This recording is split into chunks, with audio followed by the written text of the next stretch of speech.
कि इतना बड़ा कर्ज प्रदेश के ऊपर इस सरकार ने कर दिया कि आने वाले समय पर उसकी भरपाई होना भारी है।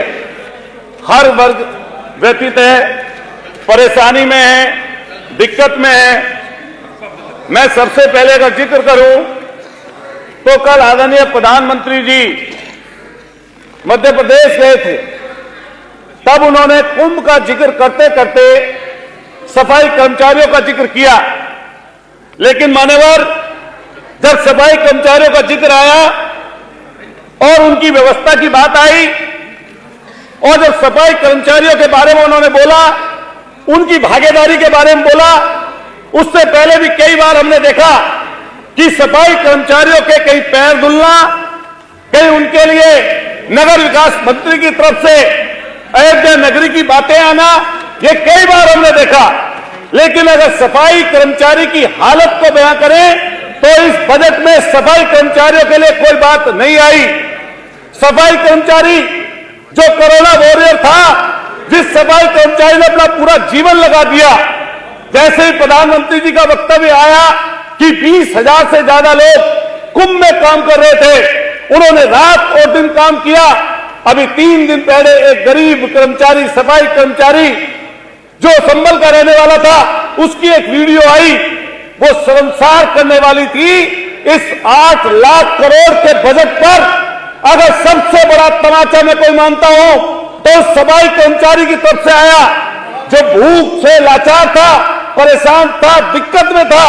हम तो तब जानते, कल प्रधानमंत्री जी के मुंह से जैसे ये शब्द आया सफाई कर्मचारी, तो उनको कहना चाहिए था जितनी भी नियुक्तियां सफाई कर्मचारियों की रिक्त हैं, उनको सबको हम लोग बहाल करते हैं। अगर वो भी ना बोलते तो कम से कम ये कह देते कि जो संविदा कर्मियों की भर्ती रुकी हुई है, उनकी संविदा हम लोग बहाल करते हैं। अगर संविदा भी बहाल ना करते तो कम से कम चिढ़ाने का काम तो ना करते। अगर कुछ भी ना करते तो 500 रुपए का उनकी सैलरी में इजाफा सफाई कर्मचारियों को कर देते। इस बजट में उनके लिए कुछ लेके आ जाते। मैं सफाई कर्मचारियों की तरफ से कहना चाहता हूं कि वो भागीदार है देश के विकास के लिए, स्वस्थ स्वास्थ्य और जीवन के बचाव के लिए। कभी नहीं समझते हीन अपने आप को क्यों हीनता रखते मानव के लिए। सलाम है उनकी मेहनत और जज्बे के लिए, हर खुशी का त्याग और समर्पण के लिए। गिनती नहीं करते देश के विकास में उनकी। हम लोग सबसे ज्यादा हकदार है वो देश के विकास के लिए। सहते हैं हमेशा जुल्म और अत्याचार अपने वरिष्ठ का, फिर भी वो नहीं बदलते अपने रूप, अपने शिष्ट का। एक दिन वो खड़े हुए तो हम जी ना पाएंगे, सफाई के अभाव में बिगड़ जाएगा अस्तित्व खूबसूरती का। ऐसे हमारे सफाई कर्मचारी हैं। मैं चाहता हूं कि सरकार उनकी दुर्दशा पर ध्यान दे और उनकी व्यवस्था सफाई कर्मचारियों करे। इसके साथ साथ एक तरफ हम लोग न्याय की आस लगाते हैं, लेकिन न्याय की आस लगाते लगाते अभी हमने वकीलों को प्रदर्शन करते हुए देखा। ऐसा कानून लेकर आ रही थी सरकार जिससे पूरी तरीके से कानून व्यवस्था छिन-भिन हो जाती, लेकिन वकीलों ने साहस दिखाया। इस आंख में आंख डालकर सरकार के जो प्रोटेस्ट किया, सरकार 2 दिन में बैकफुट पर आ गई। मैं जिस पश्चिमी उत्तर प्रदेश से आता हूं, उनके सारे जिले आप भरे पड़े हैं। एक तरफ आप समाज न्याय की बात करते हैं और एक तरफ हमारे मेरठ पश्चिम का व्यक्ति, मेरठ का हो, सहारनपुर का हो, बुलंदशहर का हो, आपके बागपत का हो, बिजनौर का हो, उन सबको 700-700 किलोमीटर न्याय के लिए जाना पड़ता है। उसके लिए व्यवस्था होनी चाहिए। मैं अपने व्यक्तिगत रूप से कहना चाहता हूं कि पश्चिमी उत्तर प्रदेश में जरूरत है न्याय के उस मंदिर की, जिससे वहां पर न्याय आसान तरीके से मिल पाए। हम लोग लगातार बात करते हैं आउटसोर्सिंग कर्मचारियों का हाल देखिए।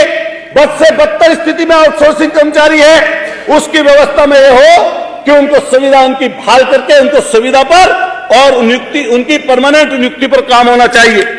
हम लोग लगातार बात करते आए और इस चीज को बोलते आए।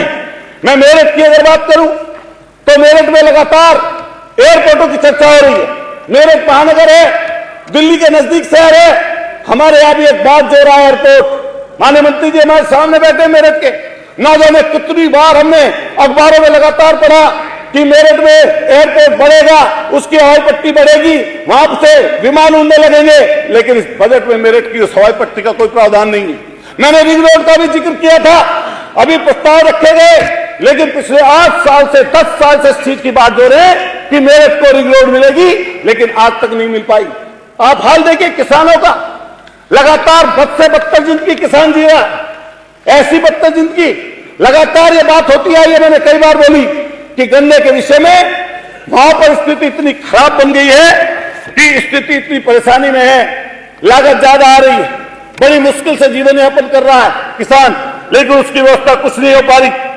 आप अगर देखेंगे वन डिस्ट्रिक्ट वन उत्पाद जिला एक उत्पाद, उसके नाम पर कोई बजट नाम की चीज नहीं है।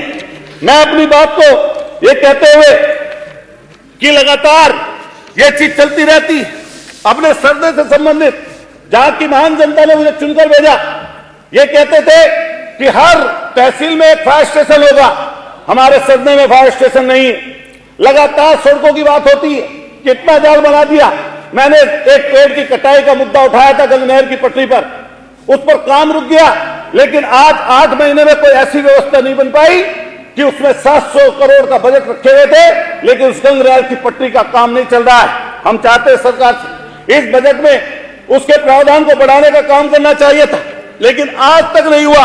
जलकल विभाग की व्यवस्था देखिए, जहां पानी की टंकियां लगाकर खड़ी कर दी, कभी वो लीक हो जाती हैं, और आप किसी भी सदस्य से पूछकर देखिए, आप किसी भी जगह चले जाइए, पानी की टंकियों की वजह से सारी की सारी सड़कें उखड़ के जा पड़ी हैं।